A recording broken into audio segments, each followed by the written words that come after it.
안녕하세요. 틈틈이와 알아보는 미국 주식 틈틈입니다. 오늘은 정말 영화 로보캅이 현실이 된 듯한 기업이죠. 바로 나이트스코프. 티커는 KSCP. 이 기업 하나만 제대로 파헤쳐 보겠습니다.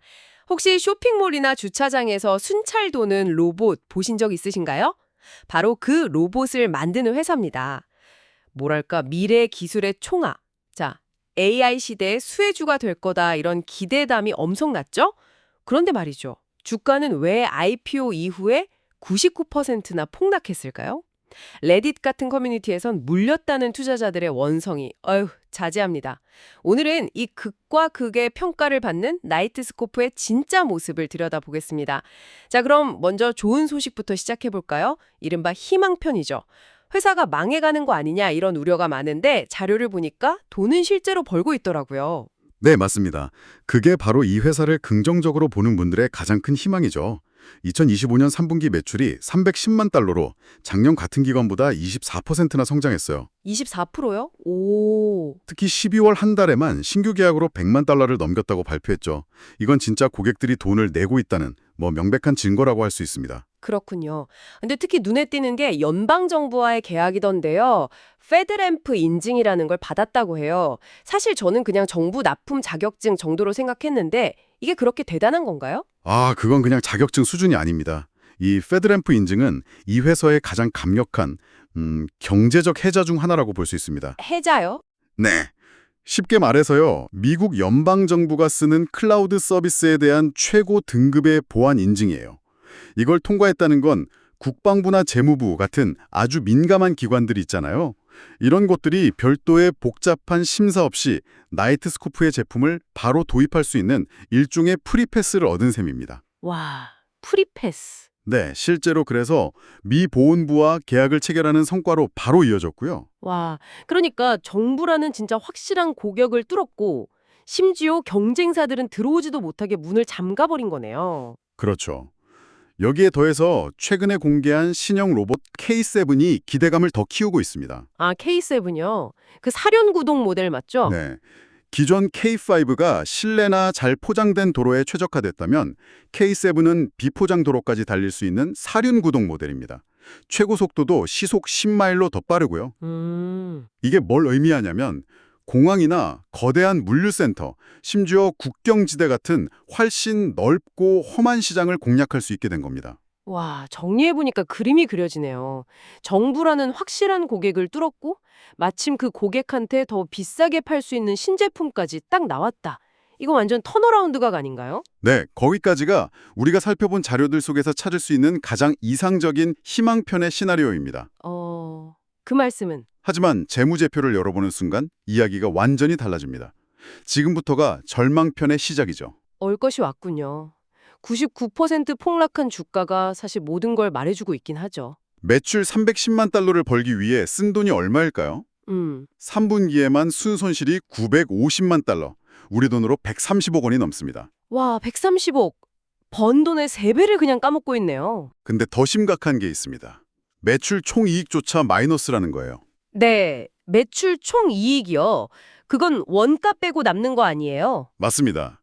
즉, 로봇 한 대를 만들고 팔 때마다 손해를 보고 있다는 뜻입니다. 잠깐만요. 그럼 지금 나이트스코프는 로봇을 한 대 팔 때마다 서비스를 제공할 때마다 오히려 손해를 본다. 팔수록 손해인 구조라는 거네요? 아니 어떻게 이런 사업이 가능하죠? 그 이유가 회사는 어떻게든 버텨야 하잖아요. 그럼 이 돈을 어디서 가져올까요? 글쎄요. 바로 주식을 계속 찍어내서 운영 자금을 마련하고 있습니다. 아, 2025년에만 주식 발행, 이걸 ATM 어퍼링이라고 하는데 이걸로 3,120만 달러를 조달했어요. 세상에. 그러니까 우리가 주식을 사면 그 돈으로 회사가 월급 주고 버티는 셈이라는 거네요. 그래서 레딧 투자자들이 그렇게 화가 난 거군요. 그렇죠. 회사는 생존하지만 기존 주주들의 지분 가치는 계속 희석되는 구조니까요.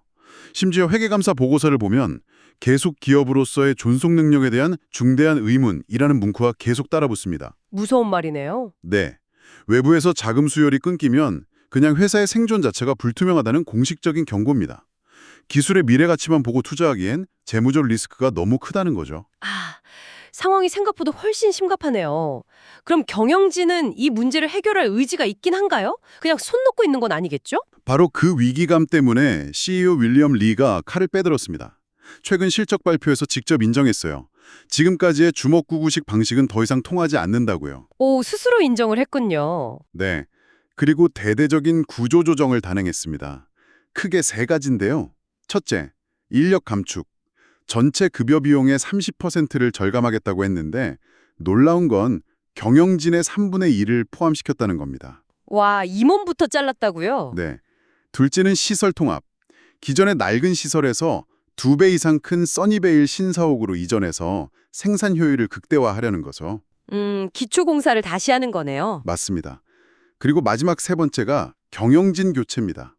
새로운 CFO랑 회계팀을 꾸리고 이사회도 새로 영입했어요. 이건 단기적인 비용 출혈을 감수하더라도 대량 생산이랑 수익성 개선을 위한 체질 개선을 하겠다는 겁니다. 아하. 그러고 보니 3분기 손실이 유독 컸던 이유가 있었네요. 이사하면서 발생한 재고 폐기 비용 60만 달러 같은 그런 일회성 비용이 포함됐기 때문이군요. 정확합니다. 그러니까 일종의 성장통을 겪고 있는 거네요. 더 높이 뛰기 위해서 잠시 웅크리는 과정이라고 볼 수도 있겠군요. 그래서 이 전략이 우리 KSCP 주가에는 어떤 의미를 가질까요? 결국 모든 것은 실행에 달렸습니다. 애널리스트들은 앞으로 연 24% 정도 매출 성장은 할 거라고 봐요. 하지만 3년 안에 흑자 전환은 어려울 거라고 보고 있습니다. 3년? 네, 지금 주가는 사실상 이 회사가 망할 가능성에 베팅하고 있는 수준이에요. 만약에 경영진의 구조조정이 성공하고 K7 로봇이 시장에 제대로 안착한다. 그러면 주가는 폭발적으로 재평가받을 수 있겠죠. 반대로 실패하면? 지금의 주가도 비싸다고 판명될 수 있는 겁니다. 이야, 정말 하이리스크 하이리턴의 교과서 같은 주식이네요. 자, 정리해 보겠습니다. 나이트스코프. 한쪽에는 연방정부 인증과 K7이라는 강력한 성장 엔진을 가진 미래 기업의 모습이 있습니다. 다른 한쪽에는 막대한 적자와 끊임없는 유상증자로 주주들을 힘들게 하는 위태로운 기업의 모습이 있죠. 기술적 혁신이 재무적 현실의 벽을 넘어서는 위대한 드라마가 될지 아니면 또 하나의 유망주가 현실 앞에서 자초하는 비극이 될지 정말 그 기로에 서 있습니다. 자, 구독자 여러분은 나이트스코프, KSCP의 미래를 어떻게 보시나요?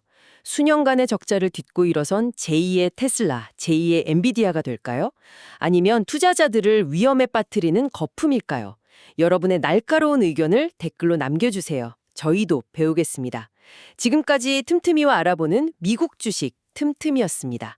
감사합니다.